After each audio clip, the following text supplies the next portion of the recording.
আসসালামু আলাইকুম বন্ধুরা। তো দেখুন আমার ছেলের ভাত বেড়ে দিয়েছি। তো দুপুরের মেনু দেখুন, সব ফার্স্টে ডিম সেদ্ধ, আর এই হচ্ছে চিংড়ি মাছের ভর্তা, আর এই হচ্ছে আলু ভর্তা।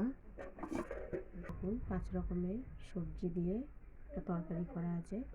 সব রকম সবজি দেওয়া আছে, আলু, পটল, বেগুন, কুমড়ো দিয়ে সব রকম পেঁপে দিয়ে তরকারি করা আছে। এই দেখুন ঘুগনিটা তো আপনাদের সঙ্গে রান্না শেয়ার করা আছে। তো এই দেখুন ঘুগনি করেছি। তো এই হচ্ছে আজকে দুপুরের মেনু, কিছু করা হয়নি, এই সিম্পলের উপরে খাওয়া দাওয়া হবে। তো তো দেখুন ছেলের জন্য বেড়ে নিচ্ছি, কাজে থাকছে, বেড়ে দিলাম। দেখুন একটা করে স্টার্ট করে দিচ্ছি। খাবো না কিন্তু, খাবো না, খাবো না, খাবো না, শুনে দিই।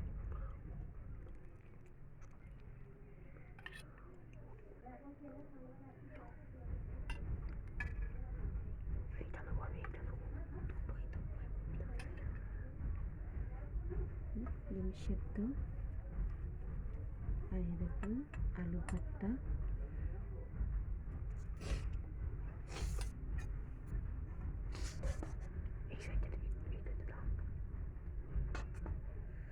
আর এই হচ্ছে সবজি, আর এই হচ্ছে ঘুগনি। তো এই হচ্ছে দুপুরের মেনু, খাওয়া দাওয়ার মেনু। তো কেমন লাগলো শেয়ার করবেন, কমেন্ট করবেন।